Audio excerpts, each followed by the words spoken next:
When it comes to community resistance to sustainable land use projects, there's good news and then there's bad news. Let's hit the bad news real quick because everyone knows what that is. When a project is delayed, disrupted, or most of the times defeated, that has an economic consequence to the local community. You're not only losing investment in the community and potential revenue, but also jobs that everyone would benefit, and you have that trickle-down effect. So therefore, everyone has a stake in every project that's defeated. The good news is there's 3 strategies that will help overcome a crisis and minimize the controversy that threatens these projects. So let's jump into my presentation and so we can get a quick look as to what I'm talking about. First off, what's the problem here? The problem is twofold. First off, you have an archaic notice and hearing process that was geared towards citizen participation, which is very ironic because it doesn't do anything but create controversy. When you have public hearings, you have opportunities for people to fight and butt heads, not exchange of information. And secondly, we have a breakdown of practices that are now inconsistent, that are still modeled on the notice and hearing and not looking to be more modernized. So you have an inconsistency of practices that may work for one project in one part of the country, but when you go to another demographic or geographic, it breaks down. So that inconsistency and lack of continuity, compounded by the notice and hearing process, really creates a problem for the real estate industry in having more certainty and overcoming opposition. So what's the solution? The solution is pretty simple. When there's no controversy, there's no crisis. Meaning, when you don't have a controversial project, then there is no crisis, right? So what does that really mean? Let's go into the 3-step strategy.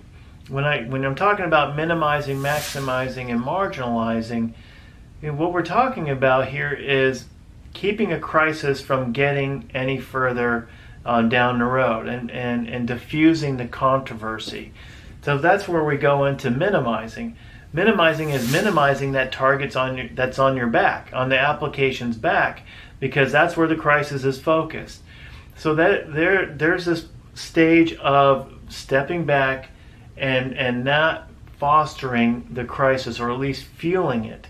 And what I'm talking about here is when the crisis hits the fan per se, many applicants want to go ahead and do a town hall meeting, for example, in order to demonstrate that they're listening to community and having a community dialogue to really save the project.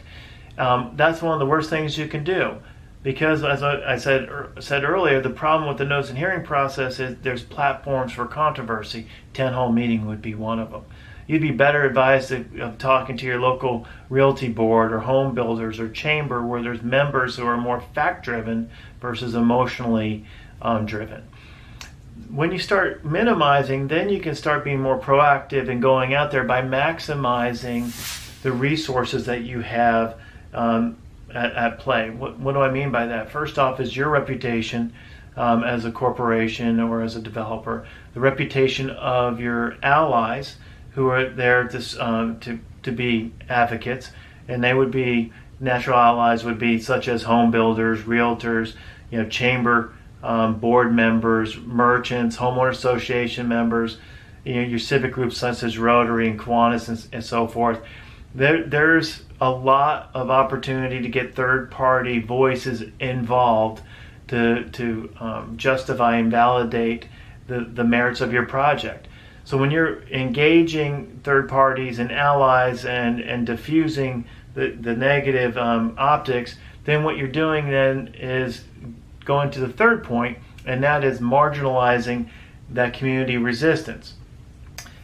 9 times out of 10, they're looking out for their own self-interest, and so therefore that narrative can only go so far in being persuasive in the media and also with the elected officials. If you do your minimize and maximize correctly, then they're going to be marginalized and have less impact, because their narrative is tired, but more importantly, that you haven't given them a platform to foster that crisis and controversy. If anything, they don't have a platform, to attack you, which is where the marrying of the three strategies come together.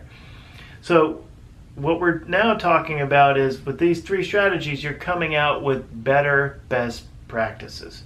You have a continuity of practices that go across demographics and geography. And so now you have practices that are consistent, and you have more confidence where you can now engage the community in every situation and take on any crisis with a higher degree of confidence. So the result here is you're really ginning up more goodwill for your corporate reputation, but also community goodwill that now translates into favorable approvals at the local municipality vis-a-vis your local elected officials who have the power to determine the fate of your project. I hope you found this presentation and overview helpful. If you're interested in more information, you can always go to my website, patrickslevin.com. You can look at my speaking resources. I'm booking now into 2020. I'm offering webinars, training, and also working on projects. Be sure to sign up for my newsletter. You can get a free ebook that we have here that's coming out in a few weeks. And I'd be interested in your comments, and maybe even subscribe to this YouTube page, which there'll be a link in the comments. Thank you for your attention. Look forward to talking to you in the future.